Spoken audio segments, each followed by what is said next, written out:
My sister betrayed me with my fiancé on our engagement night. Now she's begging for my help, years later. Hey everyone, I want to share a story with you that's been weighing on my mind for a long time. It's about betrayal, family, and making tough decisions.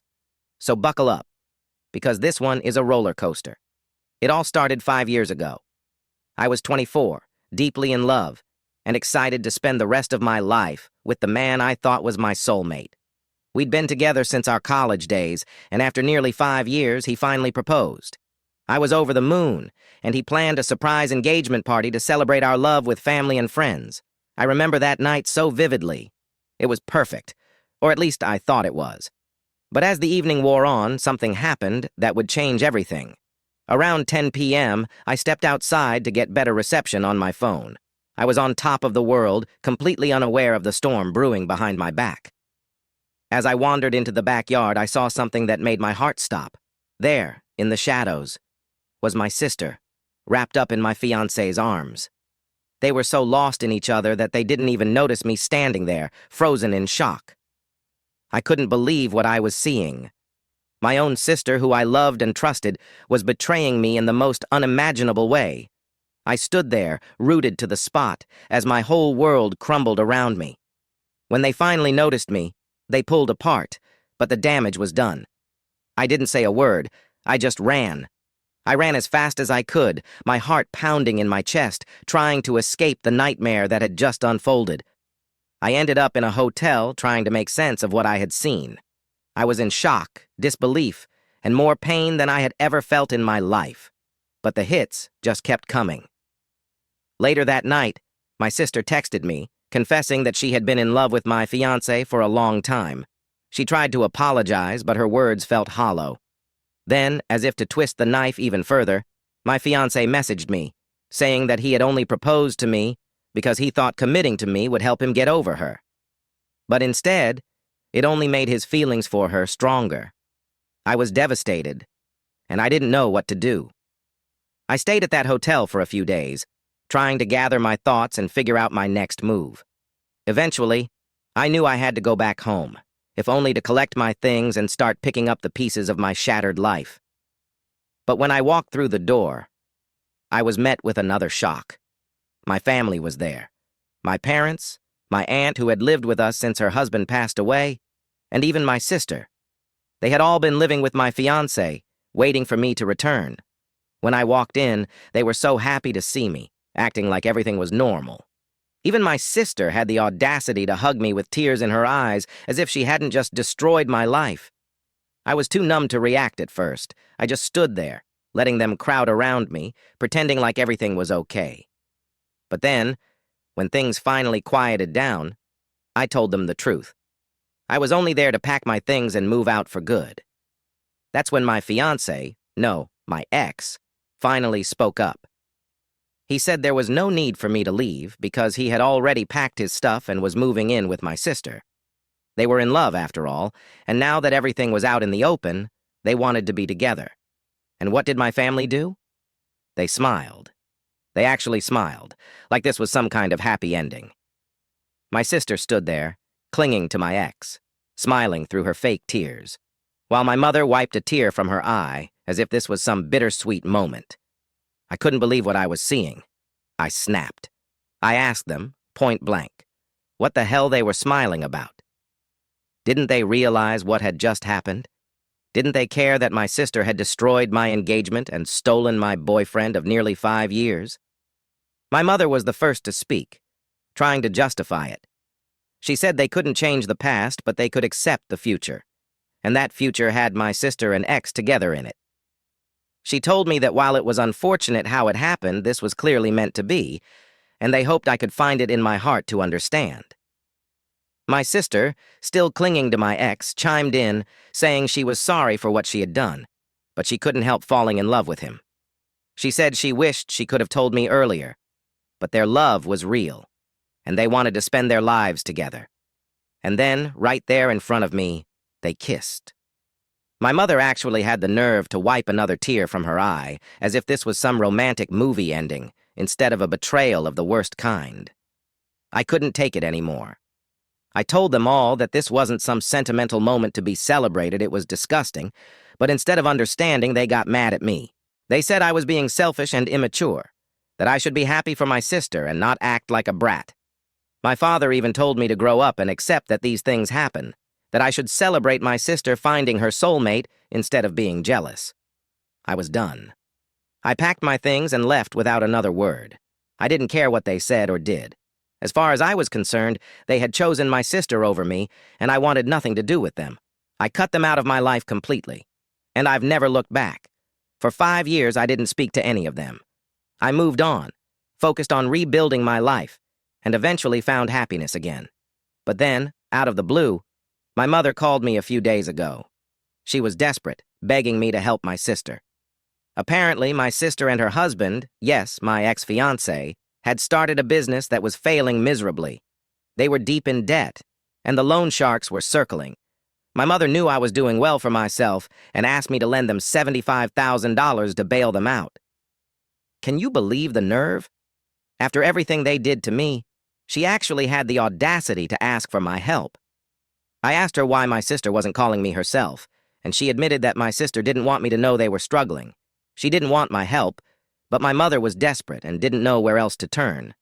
But I couldn't do it. I told my mother that I wasn't going to give them a dime. They lost the right to ask me for anything the day they betrayed me. My mother accused me of being cruel and selfish, but I stood my ground. I wasn't going to throw away my hard-earned money on 2 people who didn't deserve it. Since then, my mother has been bombarding me with texts, begging me to reconsider. She says this isn't about revenge, that it's about family, and I should help them before it's too late. But I'm not budging. They made their bed, and now they have to lie in it. After everything I went through, I decided that helping Melissa and Lucas out was just not in the cards. I mean, let's be real. Dropping $75,000 just to bail them out, that's not something I could do, even if they were close to me, which they absolutely aren't. Money doesn't grow on trees, and expecting me to just hand it over after everything they did? Ridiculous. I even ran this by a few of my friends to see if I was being too harsh. But they all agreed that I was right. It wasn't about revenge. It was just impractical. Why would I invest in people who've only brought me pain? And let's face it, if I gave them the money, it would just be throwing it down the drain. They wouldn't be able to pay me back, and I'd be out of a huge chunk of change. So yeah, I blocked my mother to avoid any more guilt tripping. No more emotional manipulation from that side. At least, that's what I thought. But then, something really crazy happened. I was at work, just going about my day, when I got a call from my neighbor.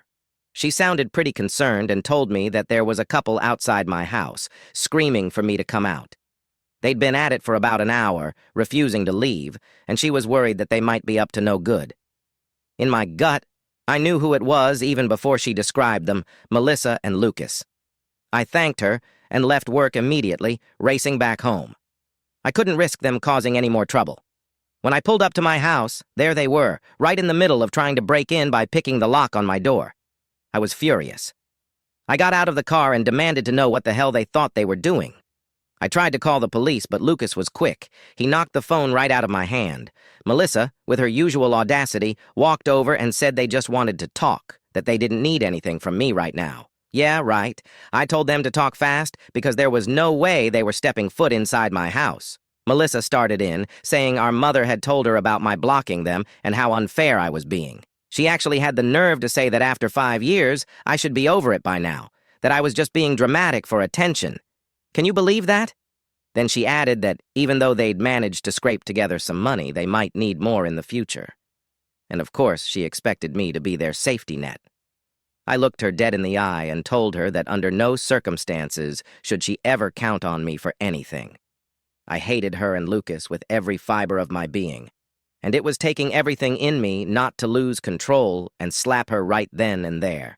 Lucas, still as arrogant as ever, said they weren't leaving until I signed a document promising to give them money in the future. That's when I lost it. I mean, even if I did sign under duress, that wouldn't hold up legally. I told them both to get the hell out. But then, Melissa pushed me. She actually pushed me, demanding that I help them because, according to her, I owed it to them as family. I was so shocked that I nearly slapped her. but I managed to keep my cool. I knew things would only escalate if I got physical. Instead, I grabbed my phone from the ground, jumped into my car, and sped off. I didn't even check my rearview mirror, I just needed to get away from them. Luckily, I hadn't turned off the engine when I left, so it was easy to make a quick escape. I knew they wouldn't be dumb enough to chase me on foot, so they just stayed at my house. As soon as I was a safe distance away, I called the police and told them everything. I drove back, and by the time I got there, the police were already on the scene. They arrested Melissa and Lucas, and honestly, it was such a relief. I knew the charges probably wouldn't stick, but at least I didn't have to deal with them anymore. It's been a few hours now, and I haven't heard a peep from anyone in my family, which is strange. I thought for sure someone would try to reach out from another number, but maybe they've finally realized that I'm done with them. Or maybe they're just biding their time, waiting for things to cool down before they try to worm their way back into my life. Update. About a week later, I was starting to think that maybe, just maybe, my family had finally given up on bothering me. But of course I was wrong. Yesterday, my parents showed up at my house. Unlike Melissa and Lucas, they seemed a lot less arrogant, so I let them in. My mom started crying the moment she walked in, apologizing for everything. My dad admitted that after hearing about Melissa and Lucas getting arrested, they couldn't look at them the same way anymore.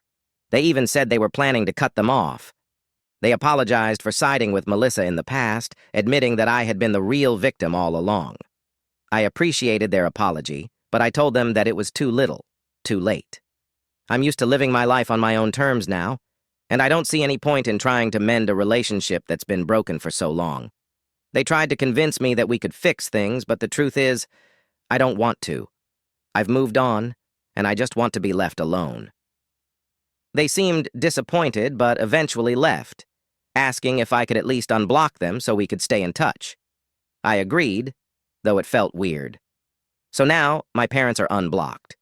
But honestly, I'm not expecting much to change. And that's where things stand right now. I don't know what's going to happen next, but I'm done letting them walk all over me. Thanks for sticking with me through this wild ride. I'll keep you all updated if anything else happens. Until then, take care and stay strong, everyone, and that's the end of today's story. If you enjoyed this update, don't forget to like, share, and subscribe to the channel. I'll see you next time with another tale.